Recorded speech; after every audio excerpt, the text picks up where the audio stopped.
If there's one thing we know about Guts, it's that he prefers to work alone. It's not like he can't be a team player. He spent 3 full years with the Band of the Falcon and made many friends during that time. He even took on companions during his revenge quest because he knew that the only thing Casca needed saving from was him.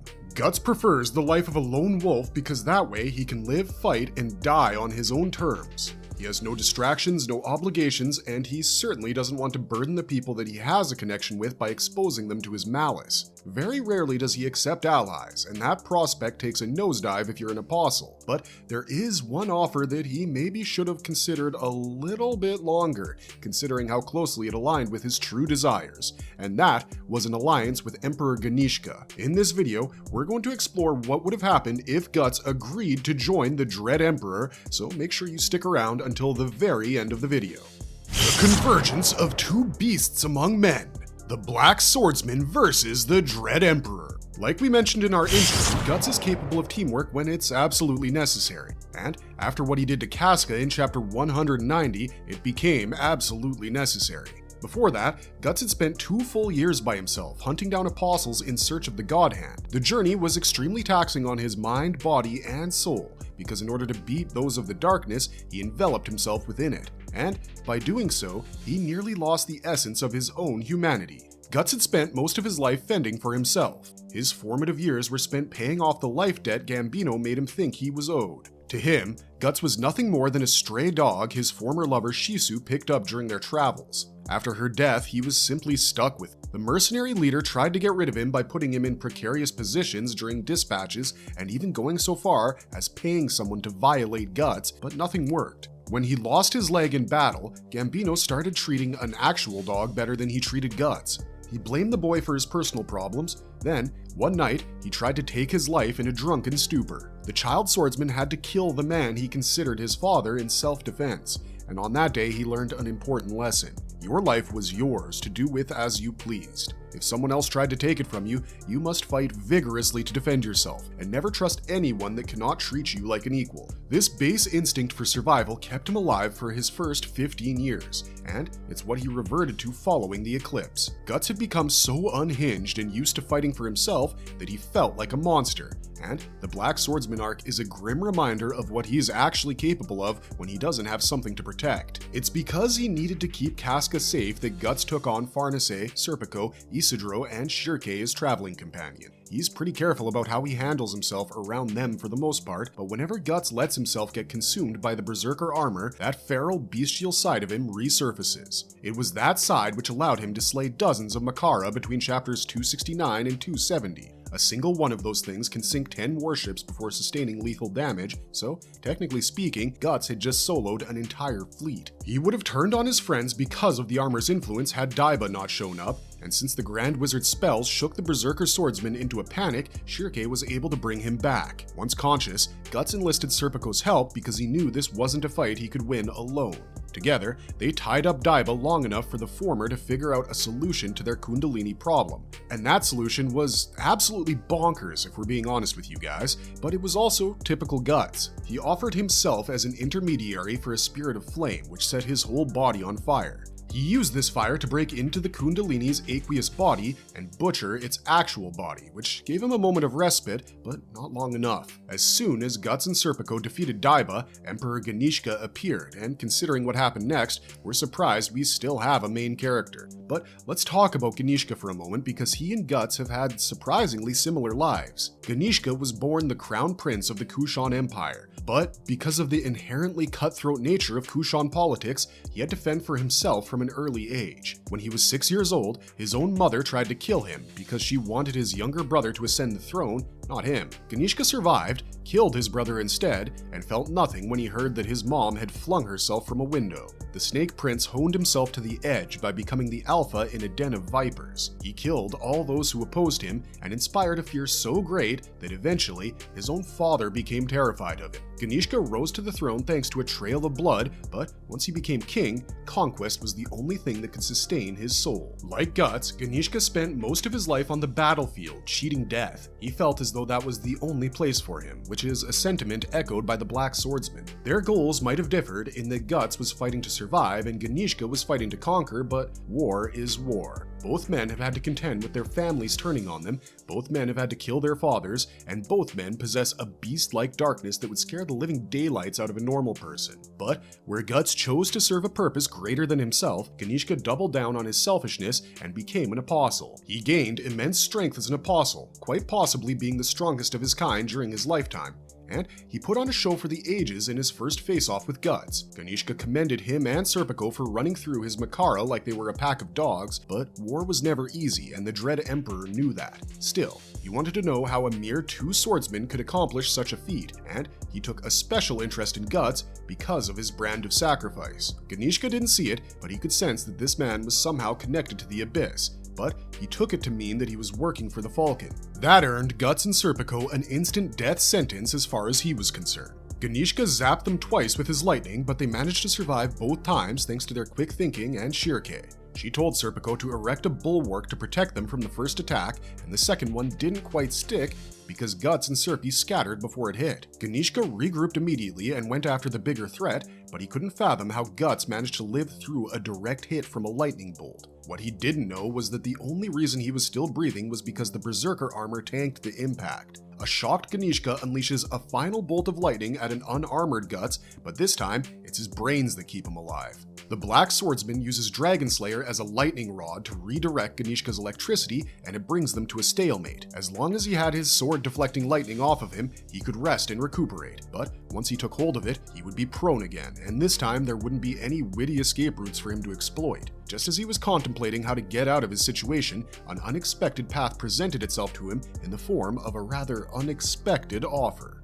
The proposal and the response. Ganishka's offer to Guts and his reaction. The Dread Emperor was mighty impressed with Guts' tenacity, and rightly so. His lightning was powerful enough to fry apostles to death, which Guts barely manages to do with his arm cannon. Lightning is one of the strongest forces of nature and incinerates pretty much whatever it touches, and yet this man had managed to withstand it twice and redirect it a third time. Such resilience to his power had only been displayed by the apostle named Locus, so Ganishka flat out asks Guts if he's one of the Falcon's captains. The prospect of being compared to one of the monsters that ruined his life makes Guts laugh out loud, and he rebukes Ganishka by telling him he was purebred human, and to not lump him in with you freaks. That's when the Dread Emperor notices his brand of sacrifice, and it hits him. It's not that Guts is inhuman, it's that he's become inhuman because of his life's ambition. Anyone who had the brand of sacrifice and was still alive had to be certifiably insane, and even Ganishka couldn't imagine how an offering like Guts could still be breathing. He knew that the only thing driving this man forward was hatred and revenge, so he gave him a rather enticing proposition to become a follower of his. Ganishka wasn't too far off the mark when he claimed that the one who branded Guts would be a part of Griffith's army. Generals are soldiers too, after all. He said that this life of endless terror and despair that he was enduring could be burnt away if he poured his malevolent blood into Ganishka's war machine. He found Guts' madness agreeable for the corrupt world he planned to rule over, because anyone that was willing to contend against the God Hand after witnessing their power had to be out of their friggin' mind. He correctly surmised that his heart goes on beating for revenge alone, and if Guts had been by himself, he might have accepted his offer. For his part, the Black Swordsman expressed his own surprise at finding an apostle that opposes the God Hand. In his experience, such apostles either didn't exist or didn't live long enough to fulfill their purpose. He appreciated the fact that Ganishka was a mad dog that didn't hesitate from biting its master's hand, but he could care less about a feud between monsters. Guts rejected Ganishka's offer and taunted him by asking him to take his light show somewhere else, which is the sort of thing that seals a person's fate, usually. Ganishka was about to take his life as compensation for his fallen Pishacha when they were interrupted by the insects that swarmed towards the Falcon of Light. What followed was an unexpected battle where Guts sided with one of his worst enemies in Nosferatu Zod to deal with their mutual thundercloud problem. It was thanks to Shirke that he was able to figure out Ganishka's weakness, and Dragon Slayer was the only sword capable of exploiting it. Guts' reason for wanting Ganishka out of his way was very different from Zod's. The Immortal One had been sent to Vritanis by Griffith to deal with the Kushan's demonic forces, and the Emperor himself if the need arose. The Black Swordsman simply wanted to get past the Thundercloud to make it to Roderick's ship so that they could be on their way to Elfhelm. It is because he's more focused on getting Casca the help she needs that he's able to let go of his grudges for the time being, because after dealing with Ganishka, Guts and Zod nearly went at it. Thanks to Serpico, the former remembers the task at hand and dismisses his enemy so they can fight to the death some other time. With that, Ganishka's fate was sealed because he'd been refused by the only person who could have helped him with his avian problem. Given his inherent nature as an apostle, actually fighting Griffith was impossible for him. His anatomy simply wouldn't allow it. He tried transcending these limitations, but in the end, he folded under the pressure. Ganishka ended up craving the very light he'd wanted to extinguish, and with that, the Dread Emperor's tyrannical takeover came to an end. But things could have turned out very differently had he managed to bring one particular swordsman to his side. What if Guts joined Ganishka instead? Could they have defeated Griffith? While Guts would have never done something like joining forces with an apostle, he did prove that he was willing to work alongside them to achieve a common goal. And if he wanted to, he could have accepted Ganishka's offer just as easily as he rejected it. Let's for a second put aside the fact that Guts needed to get out of Vritanis to find a cure for Casca, because that's the biggest reason why he didn't say yes. If her safety and sanity weren't in question, there's a chance that he would have, because siding with Ganishka would have given him access to all kinds of resources he never would have found with his traveling party. For starters, let's talk about the Dread Emperor himself. Yes, Guts had figured out his weakness, but Dragon Slayer was one of the only weapons in the world that could harm him. Without a blade that can affect luminous bodies residing in deeper layers of the astral world, no apostle could have made Ganishka budge, let alone actually beaten him in combat. With his lightning and Guts' berserker armor, they'd make light work of Griffith's war demons, or at least the ones he sent to Vritanis. Zod would have been a bit tougher to deal with, but Ganishka showed that he could at least slow down the Immortal One with his lightning, if not outright kill him. If he were stunned just enough, Guts could bring Demon Slayer down on his head and end one of his fiercest rivalries once and for all. The biggest problem would be dealing with the rest of Griffith's war demons and the man himself, because Guts had decimated Ganishka's Pishacha forces by a huge margin, and all he had to rely on now were his human soldiers. Still, like we mentioned earlier, with the combined power of Ganishka's lightning and the berserker armor, killing the war demons wouldn't be an impossible task. Ganishka's human army had 10 times the numbers of the Band of the Falcon or even the Holy See Alliance, so they could be put on containment duty in a way once things start getting explosive. The real challenge would be killing Griffith, because Guts and Ganishka have failed to even touch him on an individual basis. Guts meets Griffith twice following his incarnation, once on the Hill of Swords and then again at Elfhelm. On both occasions, he's unable to land a single blow on the Falcon's body, because no matter how hard or accurately he swings his sword, he seems to be cutting through air, not flesh. Ganishka, for his part, simply couldn't attack Griffith and maintain his sanity because of his nature as an apostle.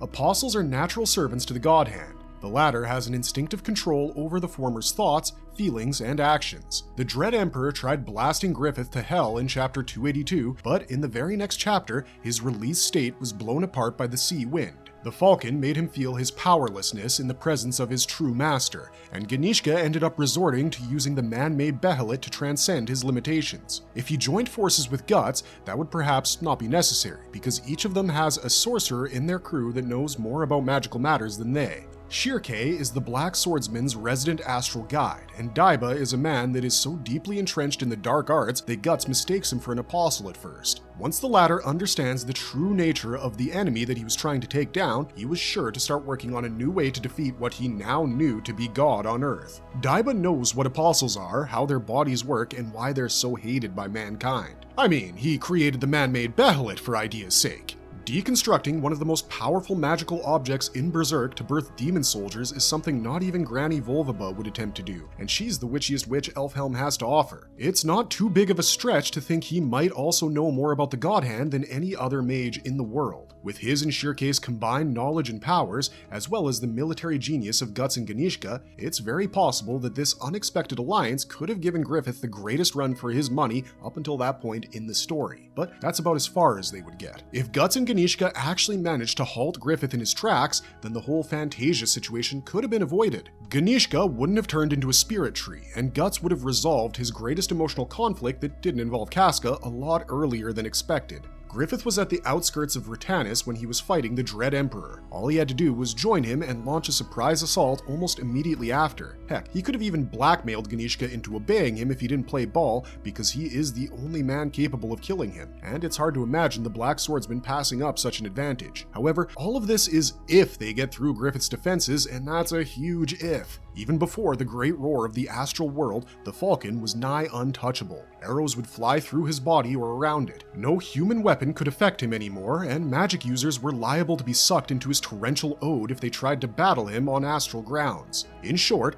he's the absolute being, and challenging his authority is a suicide mission for anyone, not just Guts and Ganishka. Even Skull Knight, the most experienced God Hand Hunter in the story, failed when it came to dealing with Femto, and he picked the best moment possible to ambush the guy. As long as Guts and Ganishka's fates were intertwined with Griffith's, none of their squirming and resisting would be able to break him apart. Ganishka had no choice considering he was an apostle, and Guts' struggles might have brought him more misery than success. No matter how hard he tries to convince himself that his place is beside Casca as her protector, in his quieter moments, his mind inadvertently circles back to Griffith. So yes, if Guts joined Ganishka, he'd probably have a better chance at defeating Griffith than he does now, without the Dread Emperor's powers and resources. But it would mean that he'd have to betray every ideal he's been fighting for since the first chapter of Berserk, and that's just not the kind of man he is. The reason he rejects Ganishka's proposal is because he doesn't want to join up with an inhuman that he would usually hunt and kill. And therein lies the biggest difference between them. Where Ganishka would take every opportunity that presented itself to him in order to defeat his enemies,